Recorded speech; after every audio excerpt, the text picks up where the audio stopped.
Hi, and welcome to FrazlCast. Climb aboard the Gnome Train. Woo! Chugga, chugga, chugga, chugga, woo! Please make sure to keep your limbs and experimental instruments inside the train at all times. And now, on with the show. A podcast by a Blizzard fan gnome about World of Warcraft and geeky stuff.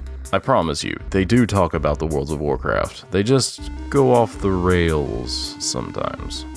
Well, I'm Frazley, and I am joined by Elliot of Tessa and Elliot Argue, Right the Wrong, and Budget Arcade podcasts. Almost as many as you. Yes, I love finding somebody that has that bug for like every podcast out there. I'm glad I met someone in person that was a little more into it than I was, so that really helped. Isn't it like so much fun? You just get into the groove, and you're like, I need it. Yeah. Oh, Tessa and I, and even Right the Wrong, and Budget, we all follow like a very strict schedule of like same time every time. It really makes my weekends exciting because that's when we record typically. Yeah, and then you probably like space it out so that way you're not releasing everything all at once. Yeah, I love that, like preparing episodes in advance. Like we're going on vacation in a couple weeks, and I'm so excited to have like 3 weeks of episodes prepared. Yeah. I'm doing the similar, which is one reason why we are recording tonight, actually. Yeah, I love looking at that number and seeing like I got 3 episodes already that haven't even come out yet. So, to not bury the lead, I'll say on this episode we're going to get to know Elliot's your gaming history as well as your podcast journey. So, without further ado, let's dive in. Well, no, that's one of my friend's phrase. I don't want to steal Ellie's phrase. Let's get the Gnome Train rolling. There we go. There you go. So, how did you get into gaming, Elliot? I remember waking up Christmas morning and my Santa had left me a Super Nintendo for me and my brother. And that was my first real gaming system. And Turtles in Time, which is the best beat 'em up of all beat 'em ups. So I guess that was my first real foray of like diving into a game. That and the not Link's Awakening, whatever the Zelda was of the Super Nintendo. Oh my gosh, I'm losing my credibility as I continue to talk. I played the heck out of that. That was my first, I guess, like real adult game, grown up big kids game. So I started pretty young, I guess, compared to these days when you hear most people. It is pretty incredible, like to think that we're at the place where people joining in are now like, my first game was like Fortnite or my first game was Minecraft. Look. I work with 16-year-olds all day, and so when they are like, oh yeah, I remember like the original Xbox, and I'm like, cool. Great. I was like a freshman in high school when the first Xbox came out. Like, thank you. Oh, well, then I'll make you feel even older. I was 10 when the... Yeah, see, yeah, exactly. Yeah, good. Yeah. Not as bad, but yeah, it's there. So, from there, how did you get into World of Warcraft and Blizzard? So, I was a big Blizzard guy. I was a big StarCraft guy. My best friend and I would play the StarCraft 64, which is a terrible port of an amazing video game. But we would play that all weekend, which led us into PC gaming, and we got into StarCraft proper. I came back to school my sophomore year of college, and that summer, my roommate, who is still my roommate the second year, had played World of Warcraft all summer, and I was familiar with the game, but had never ventured into playing it. And he was like, "Oh, this is like life changing." So he got me into it. And he's one of the guys that's on Right the Wrong with me. So his journey kind of got me and the other guy too, which is his stepbrother. So that kind of like got us all into it at the same time. So yeah. So I started like the fall of 2006, so it was just the end of vanilla. Burning Crusade got pushed back to like January, so I had from like August to December to like hit the cap. So I didn't raid or anything in vanilla. I got to 60 and then Burning Crusade came out and we switched to Horde and I re-rolled Blood Elves because that's what you did, because everyone was a Blood Elf. They still have some of the best hair and hopefully soon they're going to get better customization. Blood Elves are still like my go-to if I play Horde, which the older I get, I played pretty heavily through Burning Crusade, played really heavily through Lich King, and then kind of stopped. I kind of leveled through the next handful of expansions, and then I got back into it with Legion, switched factions to Alliance, and I raided pretty hardcore, not Mythic in Legion, and then in Battle for Azeroth, the first 3 raids I raided Mythic, but I kind of got burnt out on the BFA stuff. It wasn't just the Legion was magical to me. Yeah, I've talked to a few people that to them BFA misses something that Legion had. Yeah, which is crazy because I know they're bringing back like legendaries again, and I remember that being like a thing that like some people hate. I mean, like it would be frustrating to not get the legendary you needed, and now people are like cheering that it's coming back. It's so amusing to me. Yeah, that they're like, oh, they're clamoring for the things that they did not like before, but. I do like the progression system that they seem to be adding, but that it's not going to be so much of a power grind like the AP. That was, when Classic came out, we hopped on to Classic pretty hardcore, and I thought, oh no, this is going to make me want to get back into BFA, but that neck grind, man, it does not hold any interest to me at all at this point, because I haven't raided. I quit right after the little mini raid came out with the 2 bosses. I quit right after that came out. I did that, and then I took a break. I've taken a break. So, but like the thought of like having to grind out that neck or the rep for the new like races, I lose hair thinking about it even more. Oh, and that is one thing that like they were talking about like the things for the covenants, and behind me in the audience, someone's like, "That's the new rep grind." I'm like, yeah. Hopefully, it'll seem enjoyable enough. I'm excited. The tower stuff in the nukes in Shadowlands sounds really cool to me. Yeah. I'm really hopeful for that. I like roguelikes, and I like that idea of like it's going to be different. It's not going to be the same. And I was talking with Pete of stories, and he said, yeah, the one thing is hopefully it's not random, but like you after a while the same route. Yeah, I enjoy one of my friends, Jeff from Budget Arcade, really got me into roguelikes. So I've been playing like Cadence of Hyrule because I love my Switch, which I absolutely love. Crypt of the Necrodancer, same people. Enter the Gungeon. I've really started to get into the roguelikes. Did you ever play Rogue Legacy? That game was fun. No, that's one I should put on my list. What I love about that one is I think to me it was one of the first roguelikes that I ever got into, and like every time you die, it's like, here's your descendants, and you are descended from blah blah blah blah, and like there's one that's coming out. It's called, I think it's out on PC. It's called Children of Morta. I think that's saying that correctly. Where it's like you play as his kids. And there's like 8 of them to pick from. I've watched some people play it on Twitch the game looks really interesting to me in that sense. But it comes to Switch. I always wait till the Switch. I'm a big Switch fanboy now. I love my Switch. I was until I got Apple Arcade and. Yeah, do you like Apple Arcade? I've been liking it, especially like the fact that I can be on my Mac, on my Apple TV, or my iPad or iPhone. Like it syncs between all of them. Yeah. For me, I do most of my main gaming on my PC. But yeah, I do too. The Switch has intrigued me, and many times I've been tempted to buy it. So it's right. The selling point to the Switch to me is like they're unique enough. Like they're different enough to other stuff. Like Tessa and I are playing a game called The Stretchers, which is this like co-op paramedics game that just came out on Friday, and it's phenomenal.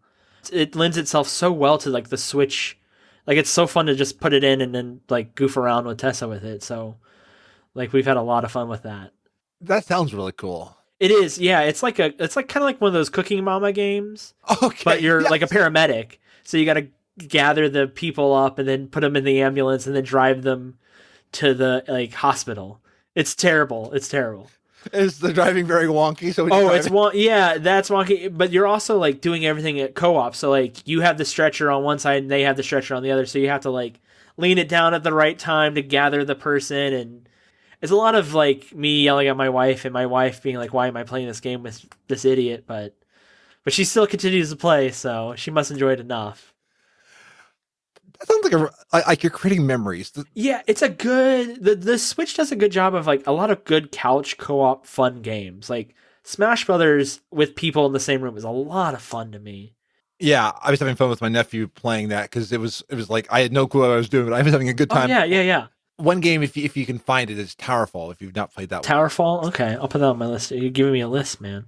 I think it's on Switch. It's at least on Xbox and PS4, but that one it's all pixelated, but it is so much fun. Like you can have like up to 4 people playing, and yeah. Okay.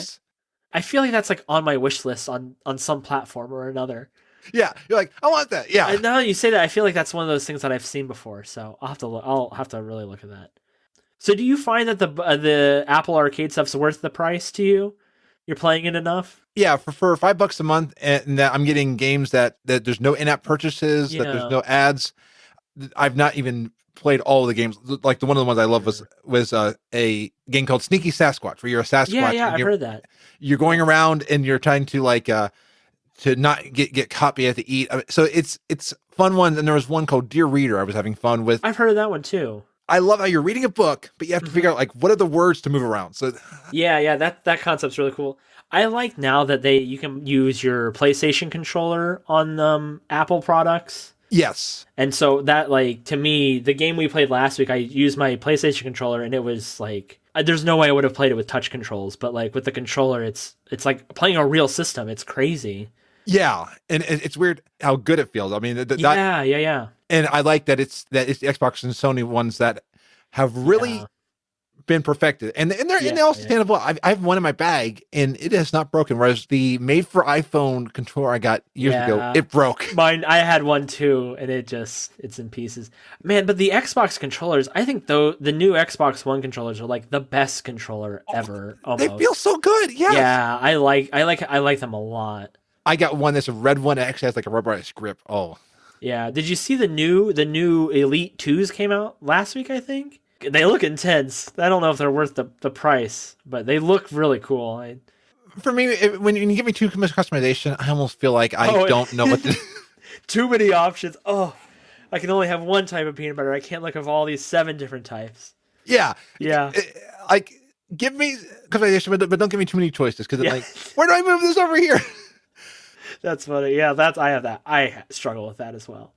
So what would you say is one of your favorite memories in gaming? Because we've already talked about creating memories. Well, the two guys I do Right the Wrong with, one of them was my roommate in college, and so playing WoW with him was a blast.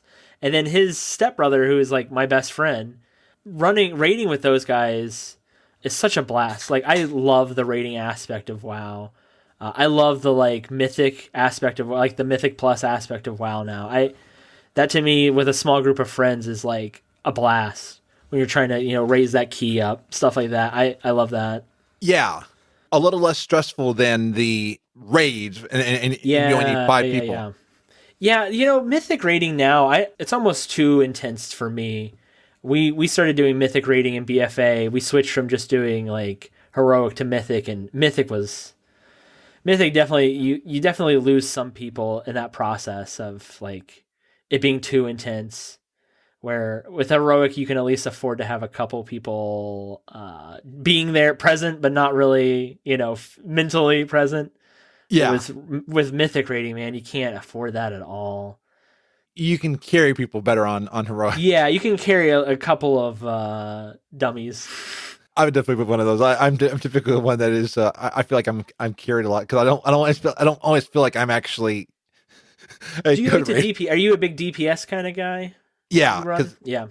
I healed Molten Core in vanilla, but I've not healed since then. I was I heal. I did a lot of healing. Healing and Hunter, a Druid and Hunter were my two big things. I like the pet classes. I like Resto Druid healing a lot. And it probably is nice being able to be ranged, because then like sometimes I'm yeah, man, they got to introduce a new range class. Yeah, man, I wanted Bard. Man, I wanted Bard so bad this year. I thought this would be the year for Bard or something. I was telling somebody, what about the Bard? To make it interesting, the Bard, to heal you, you have to have your character move around in certain movements. Yeah, that would be cool. Yeah, Bard to me is the class they need that they haven't had yet. Yeah. And it would fit lore so well. There's such an opening for Bard. And I could see even Bard, because Final Fantasy XIV has one raid where the Bard tells you this grand tale. And I can see Bards being interesting to tell the tales of adventurers. And have you played a lot of that Final Fantasy?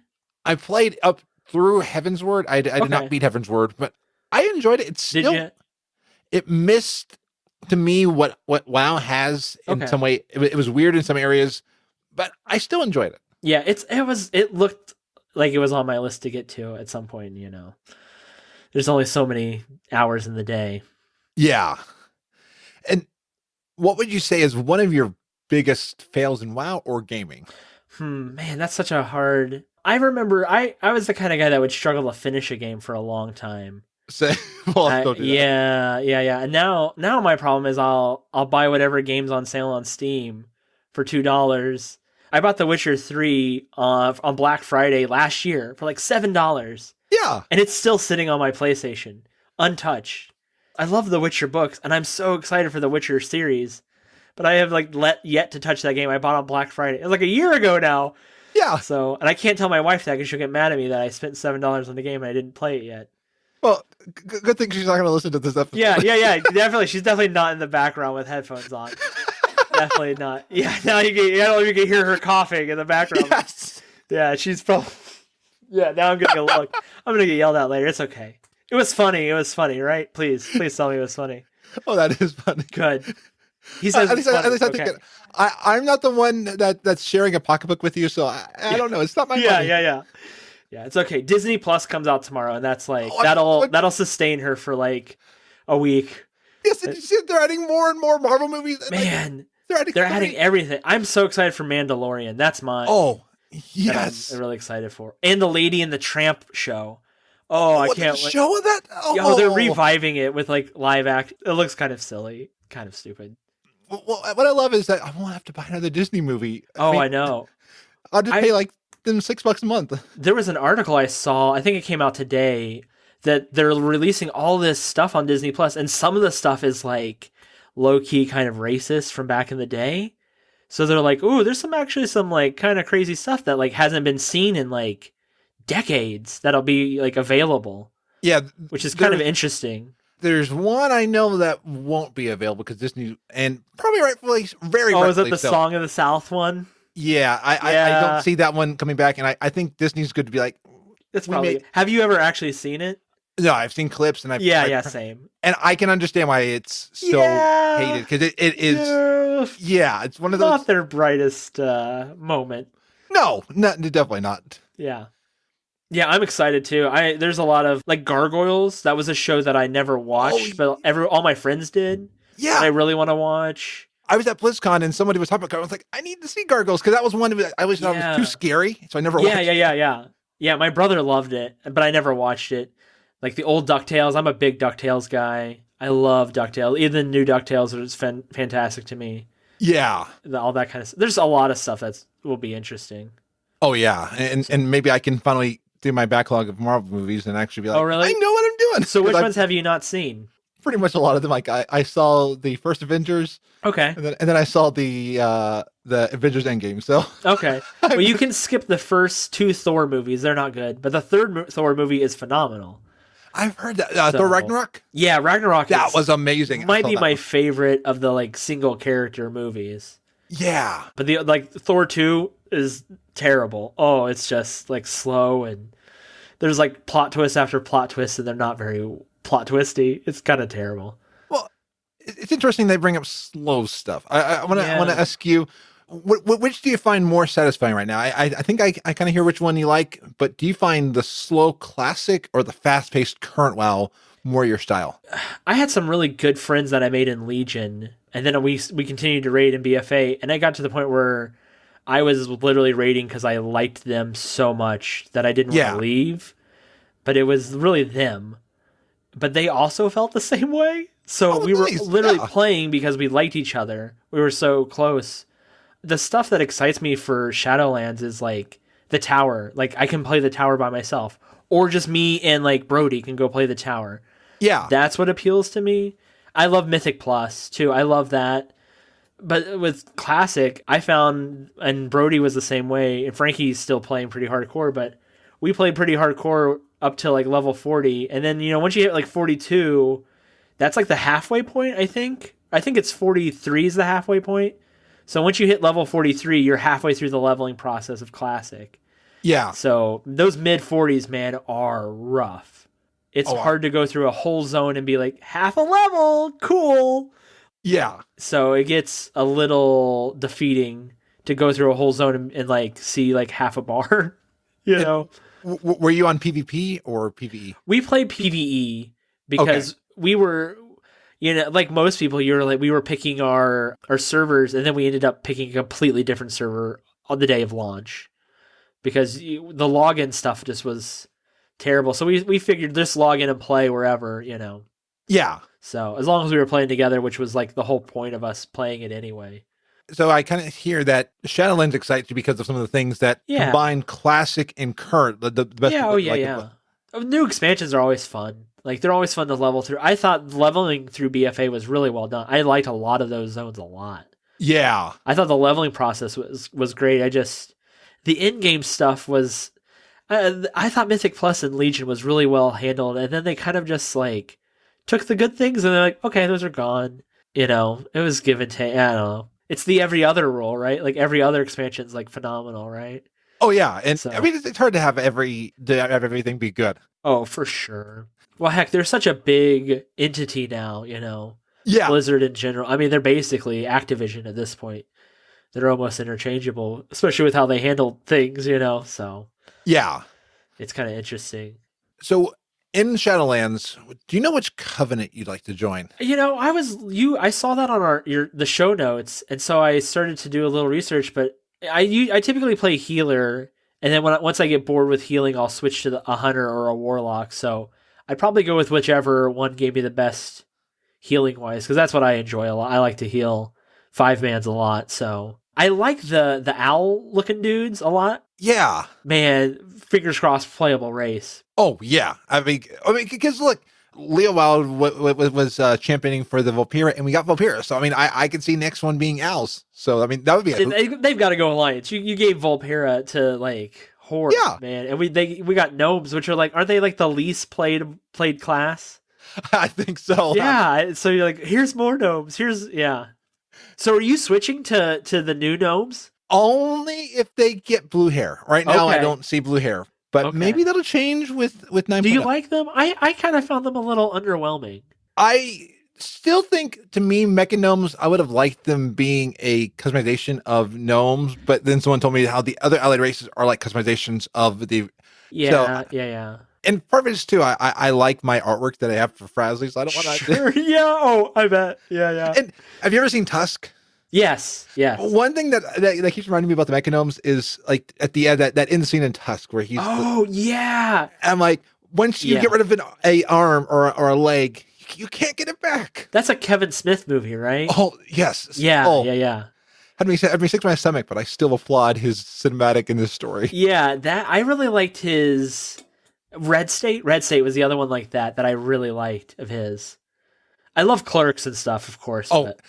Yeah, and it's almost something about Clerks. What's cool is he did that on credit cards and were unpaid, and then now he's paid them back so much because of what they've done. He writes a lot too, and his books are really interesting. Interesting reads about like making Clerks and making Clerks 2, or just like his whole podcasting. Because I don't think he's one of the founding fathers, but he started podcasting very, very early on. Yeah, and he made it where it's about authenticity and it's about being real and learning the person, like, because you feel like you get to know Kevin Smith. I liked early Smodcast was really, really funny to me. And his co-host Scott is a really chill guy too, and he made the Grinch movie that came out last year. He was the guy that directed that. Oh, I still need to see that movie. You see, it's on a list of things to see. I know. Yeah. Oh, look, I'm writing my list. I have a list down of things that I'm like, oh yeah. And I've got no, this is a Christmas card. I've got a list. I'll make my list while I'm editing this. Nice. Because this is a podcast, and we met at a podcasting meetup. Yeah. And you are a podcaster of my caliber. Like almost. Oh, I mean, the fact that you run so many podcasts, and I mean, we have that bug. Yeah, for sure. We definitely do. I think one of my favorites, because it's the one I've listened to the most, is you're on the podcast Tessa and Elliot Argue. Yes, that is our founding podcast. So what is it about? And can you maybe share a story from this one? Oh, look, I'll pull up my list. So, okay, good. My wife, Tess, and I are both big podcast fans. We listen to a lot of the same podcasts. We listen to a bunch of different podcasts. My wife is a Disney file. She's a huge, huge Disney person. So she listens to like 30 different Disney podcasts as well, which I don't listen to. Oh, and there are so many cool Disney podcasts. Like so many. And like Ear to There. I mean, yeah, I listen to those because Yeah, so many good ones. I bet we would probably be like, oh yeah, I know that one. I know that Oh one. yeah, I'm sure she could. Oh, she knows them all. But we've wanted to make a podcast forever. We had debated about it forever. And so we were debating, we were going to originally make a Office podcast where we were going to like watch The Office and just like make commentary to it, because that's a show that we both love. Yeah. But we were also like, oh, that's not like super us. I mean, it is super us, but it's not super like our thing. It's like The Office. So I bought some equipment. We bought some mics, and I bought a H4. Yeah.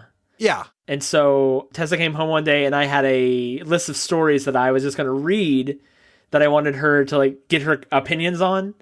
And so it started off really basic, just like weird news stories. Like, I think our first news story was about a guy who stripped down in a Planet Fitness because the motto of Planet Fitness is like no rules or something. It was something silly, and that's what he was like, oh, it says no rules, I can do whatever I want. So it was like silly things like that. But now it's grown to just the most ridiculous things, which when we first started, we both thought we would only have like a limited number of stories we could find. But news is weird, man. Oh, there are a lot of weird people on this planet, and they do a lot of weird stuff. Yes. And now the problem is we get people who will like friends who will like text us stories throughout the week of like things they saw, or like, so now we just have a plethora of like stories. We always have too many now. Yeah. So. Well, and I like how you also share about both of you, like the one where Tessa was one of the first ones to open a Disney store and had that grandma like, yeah, you're taking that away from my granddaughter. That's one of the nice stories. Usually it divulges into me being just like very inappropriate. She doesn't like it when I talk about, inappropriate things about married people's lives, but I don't care. My uncle listens, and so he will occasionally send us messages on Facebook about some of the commentary of things that I've said. So as long as he doesn't tell my parents, it's fine. It's fine. He's the cool uncle. It's always weird when like family and friends know, and you're like, yeah, because like sometimes I'm like, I mean, I don't think I've said too many. Oh, right. Look, at this point, when we started, we were definitely like holding back. There's none of that now. There is zero holding back now at this point with us. But that's also usually like what makes it kind of fun, is just the fact that no one's actually watching or listening. In my head, I'll say whatever, in your head, yeah. And then you find out that there's somebody listening. Like, I found out at BlizzCon, the 3% engagement from your audience is true, because all of a sudden somebody's walking through and they're like, hey, can you sign my book? That's so cool. So it does show you more people listen. Yeah. Oh, I've definitely noticed that. All right, so I got some story headlines for you. Yes. Here's one that we did this week when we recorded. It's kind of a long one, but it's a good one. An 11-year-old girl in Zimbabwe jumped on top of a crocodile and gouged out its eyes while it attacked her 9-year-old friend. Oh. Yeah, crazy, right? Yeah. Navy doomsday plane built to withstand nuclear attack grounded after striking single bird. Wow. So it really flipped a bird. Yeah, one single bird. Yeah. Japanese hotel chain sorry that hackers may have watched guests through bedside robots. That goes into, I mean, see, we always know that the robots are, yeah. See, putting cameras in rooms, not a good idea. Who ran the robots in? Who even thought it was a good idea to put a camera on that robot? The robot stories, there's a billion robot stories about weird, either like watching people or like people wanting to have relations with robots. There's a lot more of that, and a lot of girls putting things in places that they should not. That is like a running gag that we have of like, hey, guess what? A doctor told a girl not to put up there toothpaste or pine cones, or like a potato was found there after like 9 months. All kinds of stuff. And it's just because guys can't do it. That's why the guys aren't doing it, because, it's crazy. Yeah. Wow. Yeah. Durango man fatally shot self. Quote, it's not loaded, see? Oh, facepalm. Oh. Yeah. Fake doctor arrested in Kenya after performing 8 successful surgeries. Whoa. It's everywhere. That reminds me of like Catch Me If You Can, where he was. Yeah. which is based on real life. Which is insane. Yeah. So yeah, if you want to find more strange stories like this. That's and then me talking about how I like to be slapped around a little bit. And my wife is grunting in the background. So well, I wore pants for the podcast tonight, so I knew. See? That kind of humor. If you like that kind of third grade level humor, then that is definitely me, mostly, as my wife grunts and goes, please, why? In front of the people. Yeah. I mean, it's only in front of like a few thousand people. Yeah. It's like, no one's going to see this. I mean, that's the first time we got like over 100 listens on one episode in a week. I was like, oh my gosh, we're in trouble. Like someone's going to tell my dad what I have just said at some point. I'm 32 and I have not lived at home in like over a decade, but I'm going to get yelled at for this. Yes. Like, as for maybe you direct them to your other podcast, or maybe not this next one. So you also started the podcast Right the Wrong, which was originally Walpole. Yeah, which is a Warcraft kind of thing. We decided we were going to play WoW Classic, and really Right the Wrong. It's just an excuse for me and Frankie and Brody to just hang out every week at the same time. Yeah. Because we struggle with it. The older we get, the worse off that kind of comes. So we literally just talk about the things we would normally talk about, only like we record it now. So the nice thing about that show is I don't do any editing other than I just make sure the sound's okay. There's no like stoppage or anything between that. So it's just us chatting about whatever, it's mostly games or shows. We've been talking a lot about the new Watchmen show on HBO because it's just phenomenal. It might be the best show I've watched this year by far. Even better than like the Boys? I have not watched The Boys. The Boys on my list. Okay, that's a good one. I've heard that's like the next thing. That and the new Jack Ryan season I really want to see too because I really like that. And you might be interested in Daybreak because Daybreak. I've heard that too. Yeah. But my Watchmen might be my favorite comic book. One of. And so the show is just, it's a true sequel to like this amazing comic book. But set in like modern times. So like where Watchmen was about like nuclear threat, this is about like race relations and like that kind of, it's like a modern day take on like current issues like Watchmen was back then. Yeah. So, which is what it's just like the cast is phenomenal. The soundtrack is amazing. Like if you listen to the other podcasts, I just talk about it all the time. They're not even halfway through and it's like one of the greatest things I've watched all year by far to me. So I definitely need to watch the Watchmen. It's so good. If you haven't read the book, read the book first. Okay. You can watch the show, but it's a sequel to the book, not a sequel to the movie. Okay. Because the movie is a little different. Not really. They're pretty interchangeable, but the movie I don't think did the book justice because it's hard to do. It's one of those things that isn't. It's definitely like a comic book. It's not a movie, you know. Yeah, and I have heard that like sometimes the shows work better than the movies because you get more time to like imagine Harry Potter as a miniseries. That's like I think Half-Blood Prince is one of my favorite books, but like my least favorite movie. Yeah, I'm with you on that. Goblet of Fire too. I love Goblet of Fire, but like it's just not as good as the book version was. It kept moving so fast. I'm like make a 6-hour movie. Yeah. So yeah, I totally agree. But Harry Potter to me is one of the few adaptations I think is like same with the Lord of the Rings. I think they're just like you could not have done much better. No, because they're good. Now, one that's going to be controversial is I prefer the Shining miniseries over the Shining movie. Now, the Shining is one of those. I literally picked up the book because I really want to see the sequel movie. Yeah, but I've never read or watched any of the Shining stuff ever.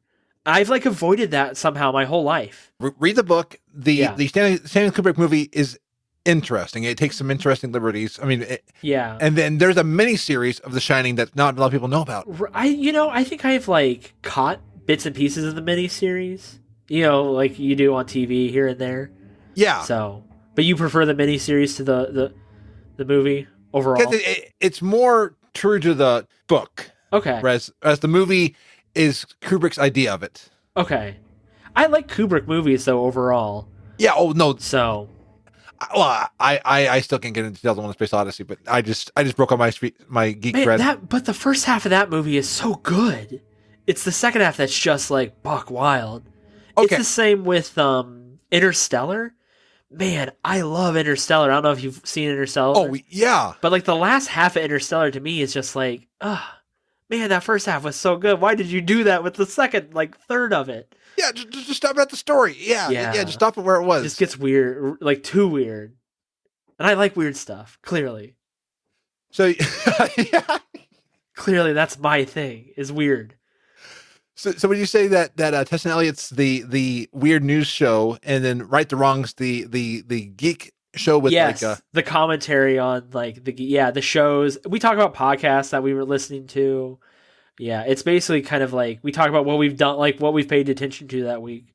Okay. Because we text back and forth, but we don't talk like we used to. Or we used to. Brody and I, we were on this is how hardcore we were in Wrath of the Lich King. We rated Saturday, Sunday, Monday, Tuesday. And we were like in a guild that did the achievements for those like hardcore mode raids. Like in Lich King, that was us. Wow. Like, I was in college and Brody was like single, living by himself. So we had nothing but free time. So we used to like basically live together in front of a computer screen for years, which is only kind of embarrassing to say out loud now. But that explains the friendship that comes through on Right the Wrong. And so that's why a lot of the stuff is just us being idiots and saying horrible things about each other because that's just how we are, you know? Yeah. And then in addition to those two podcasts, I found out tonight that you also run the Budget Arcade podcast. I'm the third wheel of the Budget Arcade podcast, just like how you and I met, when we met on the meetup group. I met Scott and Jeff and Cody before Cody left, like through Twitter, just talking to other podcast people because, again, I knew nothing about making podcasts at all. Just talking to people, and I talked to them, and they seemed really chill, and I liked their podcast. Budget Arcade, we review a free-to-play game every week. So we play a free-to-play game every week, and then we record our thoughts about it, essentially. Nice. So when there's like a big new game coming out, like when the new Pokemon game came out, we reviewed that, or Mario Kart when it came to phones. So like this week we're doing Pokemon Quest because the new Pokemon game is coming out on Friday. Well, it came out on Friday when we recorded. Yeah. Spoiler alert. Like, so we try to stay like with things that are like current or, kind of current. Yeah. So I take it that you edit Tessa and Elliot Argue and you edit the Right the Wrong, but you don't edit the Budget Arcade. Do nothing, which is why I love it so much, which is why it's so easy. Yeah, Scott and Jeff, my boys Scott and Jeff, they both live in Florida. So we've never met. So it's a friendship that we forged through the internet, through podcasting together. So we're going to hopefully, Tess and I are going on vacation to Disney in December. So we're going to hopefully get to like meet up with them, which is like on that like bucket list of like these two guys that I've become pretty good friends with. That I adore. Hopefully they're not listening. I don't, if you are listening. But it's just been a blast, like to get to know these two guys that you met online through podcasting. So it's pretty cool. I had that experience when I was at BlizzCon, just seeing all these people that like, and a lot of them I talked with on the show, and it was like, wait, you're here. Yeah. We got to talk off air. I really want to hear all about BlizzCon because I saw you. What was it? The week before? I think. Yes. Yeah, and just seeing your eyes when you would talk about it, so you could tell how excited you were. I'm jealous. And this is such a good year to go with a WoW expansion and Diablo 4 and Overwatch 2. There's like a lot of really cool... This is like one of the best ones in the last couple of years, for sure. I even had a Blizzard employee tell me that they felt this was one of the best. Yeah. No talk of a Diablo Immortal, so it's a good BlizzCon. Well, there was a demo of it, and I played it, and you said that, yeah. All depends on the monetization. This actually might be a good thing. It looks okay. I'm hopeful for it. It plays well. My biggest question is how are they going to monetize it? If it's for sure. That's one of those things with Budget Arcade that I've learned is like there are certain monetization models that I really like Fortnite. That's probably the best free-to-play game monetization model out there, I think. Yeah. It's incredible how they make so much money off of not any pay to win. Yeah. League of Legends, I think, is the same way to me. Like, I think their model is really solid. But then you'll get, like if you look at the Mario Kart game, man, their monetization model is crazy. That's the reason why I've been afraid to even try Mario Kart. It's fun, and you can play a lot without spending a dime. But if you're gonna pay money, you're gonna pay legit money to like. It's just crazy. They have to just be printing money off that game. And that's why, for me, I like the Apple Arcade. I only have... Yeah. But yeah. Well, heck, how many games are there on Apple Arcade?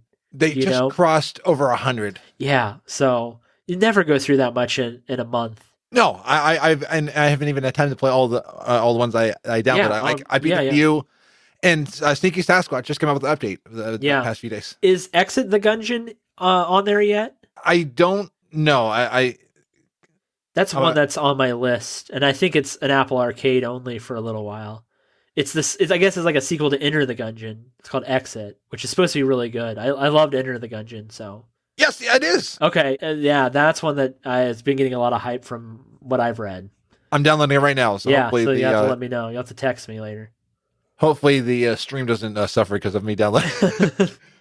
Oh, I know. That's the first thing I always do. I'm always afraid of that on my end. Yeah, me too. And Capo just won Alterac Valley, which is an interesting thing that's been going on. Is the Alterac Valley stuff from Classic? Yeah, I've been kind of paying attention to that kind of stuff. So, what would you say is the best thing that's happened to you since you started podcasting?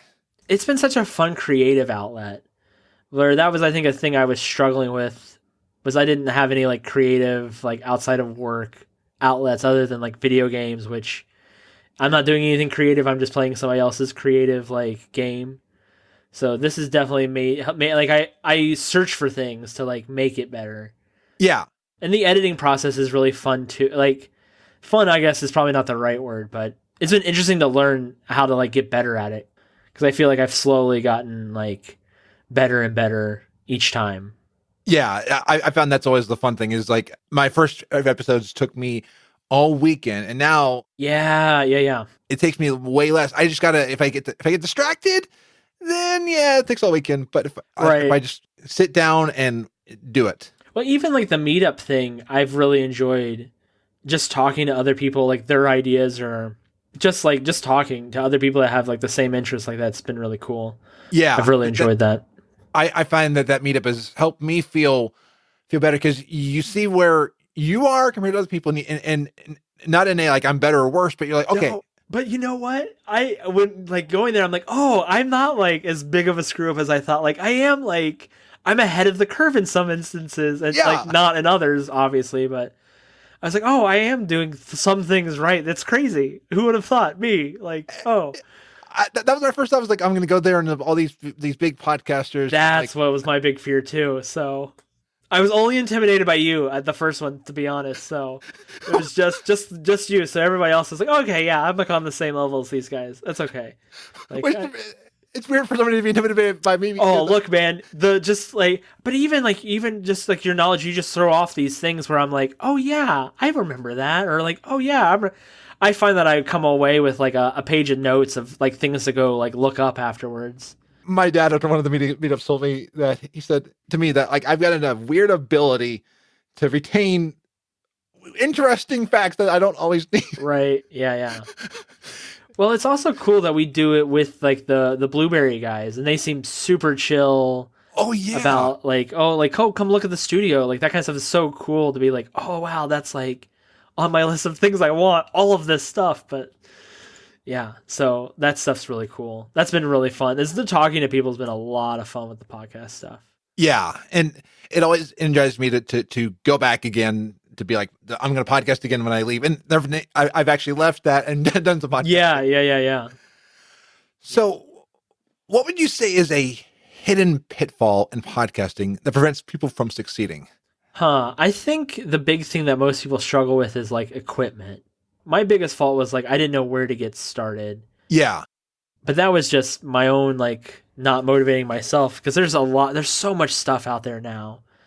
I found like the podcasting subreddit was like really friendly with like new people. So yeah, our biggest problem was like that, or like editing. Like we started using Audacity before moving to Reaper, and I was afraid of like, oh, like a real, like, not that Audacity is not real, because it certainly is, but like Reaper's like literally a real product. That, you know, or like knowing the difference between mics, like dynamic mics or, you know, condensers, and like all that stuff is really intimidating at the beginning. Oh yeah, and it's like you think you know everything, or you know enough, and you get like, I don't even know how to get this MP3 in the right format, and everyone tells you so many different ways to do stuff. Oh, Tessa and I started like recording us playing games. That was worse than podcasting, because I was like we were thinking of like streaming on Twitch, and like it's way more work than I thought it was to like get it set up, which I think I have it set up now, but like I'm still like afraid to just like jump in and do it. I'd much rather just record us and then edit it instead of like doing it live. With Twitch, what I would recommend is just try it, turn off the view count. And if there's people in chat, like tonight we have people in chat, like Cap was about how a hidden pitfall is inconsistency in content delivery and not using all available social media platforms to let people know you're out there. So that's Tessa and I literally break up like who's in charge of what. Like I might do the editing, but she'll do like the Instagram, and we'll both do Twitter, and that is, and like consistency. Like we literally were trying to be a week ahead of time, and now we're going on vacation, so now we're trying to get like 3 weeks ahead of time. Because my goal when we started for me was like I wanted to do 52 weeks in a row, like do a full year without missing an episode.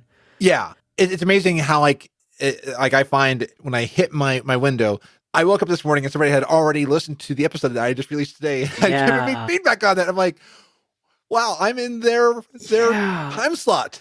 We literally release on Sunday mornings at 5 a.m.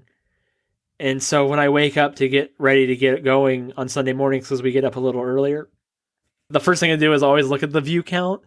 And I'm always like, oh my gosh, there's like 17 people already. Like it's like 8 a.m. Like, yeah, what is with Who's that? Out there listening? Yeah. What are these idiots doing up so early? And going back on the Twitch thing, I'd say just experiment, just try. Yeah. You won't do it perfectly. I've had so many live shows that have been fails in some way, but I learn every time. I mean, I've only missed a few live shows because I just couldn't get it to work. Yeah. So that's my advice that I give people. But what is one bit of advice you'd give to someone looking to start a podcast? Oh, be yourself. It's like such a big thing. That's the best. Like if you're yourself, then when we first started, I was always afraid of like saying the wrong thing. But man, just do what you want. I mean, find what you want to do and do it. Yeah. It's already been done. So like you're not unique. You're not that unique butterfly that your parents told you were. It's already been done before. So just do it your way, you know? Yeah. This show format's changed since I started, and it's been me trying to figure out like what do I like. And oh, sure. Oh, that's the moment we started podcasting. There was like 4 other podcasts I found immediately that they did the same thing. And I was like, oh, well, why are we even doing this then? Like but they do it differently. They're not as funny, what I like to think, or the quality doesn't sound as good, or like they only talk about people from Florida or whatever. But wasn't that a meme a while back of like typing in a person in Florida and then like your name and yeah, you type in your name, like Florida and your birthday, and it'll be like, oh, here's the story for your birthday. Mine was one that I didn't want to share because it was so outrageous. Yeah, mine was not very funny either. I don't remember what it was, but I remember Tessa's was really funny, I think. Mine was not. Mine was way inappropriate. I was like, I don't want to share. Yeah. But yeah, make it your own and just kind of have fun with it. Wait. Yeah. Okay, hold on. You're fine. I'm getting a call on the studio phone. Yeah. Okay. Hello? Hey there, Elliot. This is your cousin Edward Thomas. You probably know me better as E.T. Anyway, your mama called. She awfully worried about you. Why don't you phone home so she can touch base? I used to get E.T. jokes all the time. My parents have never seen E.T. and or Smelly It. I get a lot. I used to get that a lot when I was younger. I used to get Smelly It a lot. I used to take baths twice a day, in the morning and in the evening, because I was afraid I smell it, because people call me Smelly It. The E.T. thing, that's so good. Yeah. That is, thank you to Razors. He heard you were coming on the show and was like... So good. My parents refused to watch that movie because of that. Oh. So I've watched it, but they refuse to. I can understand. I mean, it's like when I hear my name in movies, it can be it can be. I used to hate my name, but now that I realize there's not a lot of Elliots, I like here's what my parents did. I'm the oldest. They named me Elliot. They named my middle brother Royce, like Rolls Royce, and then the third one, wait for it, John. They just really, really phoned it home on that last kid. Elliot, Royce, and John. Like, unique, and really bland. Yeah. And that's kind of how our personalities are. Unique, and he's just kind of around. You're not listening, John, right? Okay. Yeah. At least it's not I'm Larry. It's my brother Daryl. It's my other brother Daryl. Oh, really? Yeah. I knew a guy whose name was Carl Carlson. Why would you name your kid Carl if his last name's Carlson? Why would you do that to somebody? You're just setting that person up for failure. Carl Carlson. Poor Carl. I remember one time when I was in the car listening to 610 WTVN here, and Corby had people call in about all the names people. Okay, yeah. And like Sandy Beaches, Crystal Glass. I'm like, yeah. Why do you set your kid up for that? What was that girl's name? What did she rename her name to, Tessa? Your ex-boyfriend's mom? Sexy. Oh, yeah. Tessa dated a guy who his mother changed her name legally to Sexy. And it was on, like, the national news when this happened. And Tessa was like, that's my ex-boyfriend's mom. So, like, imagine that. So, that's a legit thing. So, please don't Google that, because that is literally my wife's ex-boyfriend's mom, and now people will know where I am. Yeah, so, don't at me, please. But I do want to say, though, if people want to at you, yes, where can they find you on the internet? Oh, yeah. I'm on Twitter at Elliot_argues. And I think that's also my Instagram. I don't post much there. Elliot Argues on YouTube now, because now we're making some YouTube videos. Nice. So, not that they're good, but they're definitely, it's content. It's definitely content you can watch. Yeah. Not necessarily should be watched, but. Hey, I'm sure it's probably good. I mean, I bet some people would argue with you that they're good. Yeah, the video thing has been kind of fun to kind of learn. It's been a much slower process than the audio editing was. Yeah. So video is definitely a little above my pay rate right now. Mine too.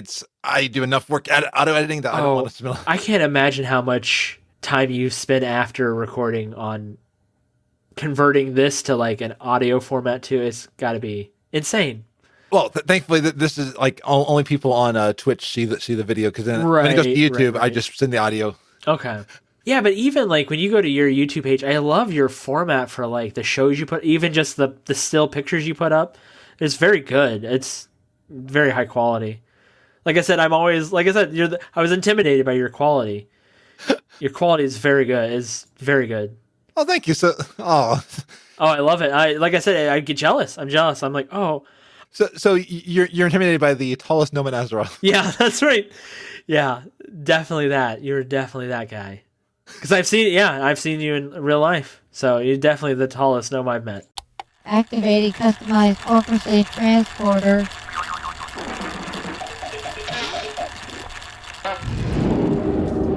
Well, I am still on vacation with my family, currently taking a break for a bit, so there still won't be any streams or might be awesome walks until I get back. And the Frazley Report is also on a hiatus until I return. But don't worry, I've still got episodes of FrazlCast and Be Great Today still going out, and next week I will have the episode that I recorded with Warcraft Stats. The From the Community section is on hold until next week, but it will return then. And this is usually where I give shoutouts and thank yous to those who have given back to the show financially through subs, bits, merch sales, and more. I want to thank you again for your support of this show, and I will thank all of you on the next episode. All of your support goes to helping support this labor of love. Thank you so much. Well, I'm Frazley, and you can find the show at gnomepodcast.com. So until next week, be awesome. FrazlCast is a fan podcast that covers Blizzard games. We are not affiliated with Blizzard Entertainment, Inc. Views expressed by the hosts and guests are their own. Some of the art, music, and sound effects come from Blizzard games and are owned by Blizzard Entertainment, Inc. No copyright infringement is intended. The Gnome Train intro is by Allie of Dungeon Fables and All Things Azeroth, and the opening music is by Brandon T. Blaylock. This show is brought to you by Dragon Powered Studio. Find more at dragonpoweredstudio.com.